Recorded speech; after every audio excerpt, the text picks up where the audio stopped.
Alright, what's going on YouTube? It's Kai Prince here. So, of course, Fire Force Season 2 has recently started. The first episode came out maybe some days ago now. See, episode 2 will be coming up very soon as well. And, I finally caught up with I finally caught up watching episode 1 of Season 2 now. And I can't wait for episode 2 to come out of Season 2. But yeah, so I thought I'd just do a quick afterthought video of what I thought of episode 1. So like, yeah, after watching Season 2 episode 1 of Fire Force, I'll tell you one thing, I can't wait for episode 2 to come out soon. As well as that, like, literally, episode 1 was, like, episode 1 was just hilarious. It was so funny, I was laughing so much when episode 1 came out. But yeah, like, I had to write down my notes, because there was a lot I wanted to talk about. So, as well as that, spoiler alert, if you still haven't seen episode 1 yet, there'll be things I'm saying, so spoiler alert. But yeah, let's start off with the fact that the episode started really cute. And when I say really cute, I mean, like, I saw two of my waifus just being all cute. First of all, like Tamaki and Iris. Tamaki's my main waifu of all the waifus.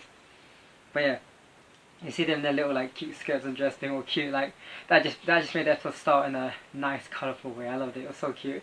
And then you see and then Maki comes up just complimenting them, and you see Shira's a nice guy. He's saying to, like, Maki, like, you look nice, you actually look nice in the dress, and then, like, Maki, like, not being confident, saying nah, I wouldn't.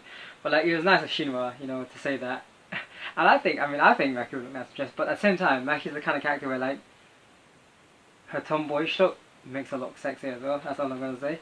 But yeah, yeah. Then there's a bit where, like, straight after that, the bit with Sheen was just thinking about everything that's happened throughout the storyline. You know, how he's a good boy, man. He's a good boy. Like, he wants to help people. Like, he doesn't want to see all this human compassion happening. Like, he knows that people are scared of burning. And all he wants to do is just find out the cause of it and help everyone. You know, he wants to stop this from happening. You know? And like, and then you just have, like, yeah, again, little Tamaki's little bit where she just comes up, like, saying what's up, and like, oh, Tamaki just looks adorable, I swear. But yeah. So then it goes to that scene where, like, they're talking about how, like, they're having a day off, and like the girls are all gonna go shopping, and they invite Shira, and like Tamaki hiding behind Iris, like, oh, why are we inviting him?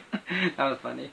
And then like the bit when Lieutenant Hiro comes up, that made me laugh, because he goes up to them, he's like, oh, you're not gonna go shopping, have a good day. Like, he's just like, oh, you're not gonna go shopping, oh, enjoy yourselves. Like, just emotionless. He just says it so emotionless. And then they're all, like, saying how his dress sense, his fashion sense is like like on a mad thing, terrible. But I mean, that was funny. And like and like how, like, what was it, like, when you go to the shop and stuff, there was this bit where, like, the bit I thought was cool when you see and I remember in the shop there was a bit in the corner of the shop where you see that thing that looks like Giovanni's mask and hat. I mean, I don't know if that was meant to be a reference to Giovanni, or that's just, or maybe it's something that Giovanni actually bought from the costume shop. Who knows? And like,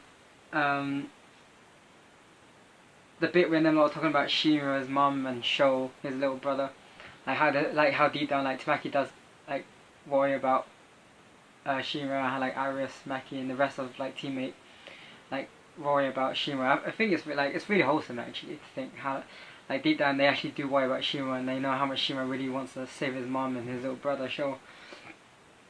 I mean, yeah, that's the bit when, like, then the bit happens when, like, you see the explosion, they all go into the scene, you see Shira's trying to fight, he gets attacked, Arthur comes with his cool entrance, but then he says, Arthur's like, I'm here to protect the weak, and Shira's like, hey, I ain't weak. That was jokes. And it was, and of course the rest of the team enters. I thought that the way they all came in and entered was sick, and they all geared up and stuff. Like, they all geared up, get ready to fight that massive giant, and like, it was cool to see, like, Victor and Falcon, like, doing their analysis work, and then the rest of the team plan out, like, after the analysis they all plan out how to defeat the creature, like, with, like, was it, like, Tamaki, Hinata doing the long range attacks, and like Arthur Obi, Captain Obi, and like Shinra going for in the close range, and it was cool the way they defeated the monster. But I like how after that, of course, it goes into it goes into the opening, which I actually done a reaction video to the opening already, which Funimation uploaded. So I'll put a link to that in the description where I already reacted to it before I start watching episode 1. And yeah, like the thing is, like, even though I really like I said, the opening, like I said, the reaction video I did, the opening is amazing. I really love the opening. But the one bit I noticed it, but I didn't really take notice of it in my mind. But I wanted to like talk about quickly was the little screenshot of the opening where you see Joker with his eye patch, and you see Company 1 Captain Leonard with his eye patch, seeing when them two like like their faces cross together. So I'm thinking, is that hinting something that maybe Joker and Company 1 Captain maybe know each other? That's the thing. But yeah. So yeah, then of course after the opening, a little time skip where like sometime after they defeat that giant monster, you see Captain Obi shouting at Lieutenant Hinara because of the bunny thing he's wearing, which yeah, we knew was when Shinra, Tamaki, Iris, and Maki went to the clothes shopping to buy him the steely clothes, and like he actually wore it at the station, and like Obi shouting at him, and it was the fact that it was a bunny, it was like a bunny hat, like he had the ears on it with the stupid like arm shoulder pads, and like it said like on the hat it said like nudist bitch, it said on it. That made me laugh. But yeah, then it was the fact that the girls were like, oh crap, he's actually getting in trouble, we didn't think he was gonna wear it. And like when Obi questions him, did you buy it yourself, and he's like, yes I did, even though we know them like when the girls and Shima went to buy it shopping, he tried he made it look like himself, but Obi knew it was them who bought. So when he started shouting like their names, the girls and Shima's names, to come in, the bit was like he was shouting at them, and he was like, whose idea was it? And like Shima was gonna take the fall for it, but before he could open his mouth to take the fall for it, it was the fact that Maki and Tamaki already pointed at Shima even before that, like, oh no, it was him. But the funny thing though, Iris did. I didn't see Iris point his finger. I mean, Iris was gonna be a good girl, but what was and then the next thing is like it goes. The next chapter of the episode is the nude calendar bit. See, that was funny. I was not expecting them to be talking about a nude calendar for the fire companies. Each company, like, so basically, like, each company competes. All 8 companies compete. And it goes like, you have 4 for a certain month, 4 for another month, then it goes down to the top 4, then it goes down to, and then the final, and like during the final month it goes to first place, which was a lot funny. Like, I was not expecting that. And like the bit where like Shin was like, where did Team 8 place last year, and they all stayed quiet, and then eventually Shira figured out we were last, right? And then Captain Obi was like, yes, that was funny, that was funny.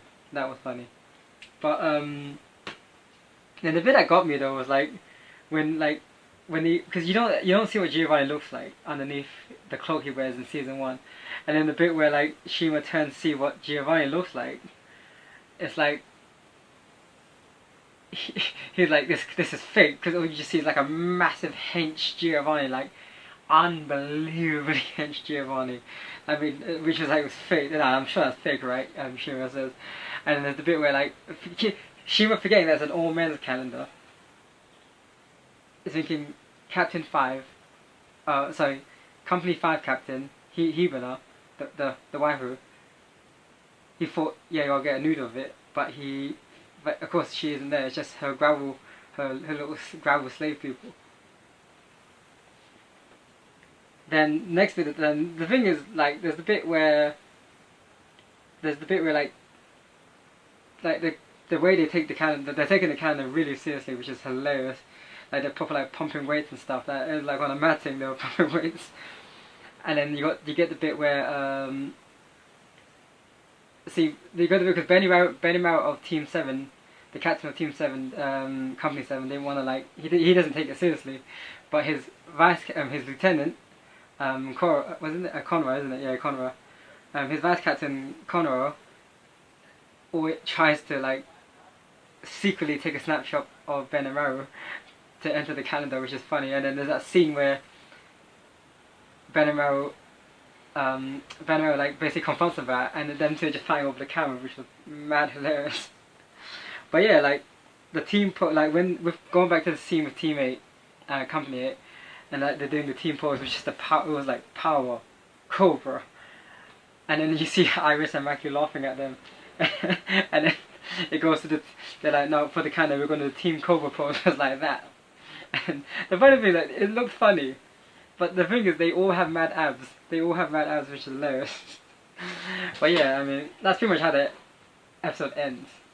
And like, I'm not gonna lie to you, I skipped the ending theme. The only reason why is because I'm actually gonna do a separate video, a bit like why I did the opening theme. I'm gonna react to the ending theme separately at some point after this. And then of course, so I went straight to the episode 2 preview, which looks sick actually. It looks like we're gonna see some more serious stuff to the story now. Episode 2 from the looks of it. All I'm gonna say though is like it looks like we're gonna meet more characters in the story, which is really cool. I can't wait to see that. And then there's that scene where Shinra looked a bit mental. I don't know what happened to Shinra in that one little bit of the preview, but I can't wait to see what it is, because something happened. He looked like he was going on a mad one. I don't know, but we'll find out. But anyway, y'all, I'm gonna leave it at that. Can't wait for episode 2, season 2 of 5 Force to come out. So yeah, alright everyone, that's Kai Prince signing out. Take care.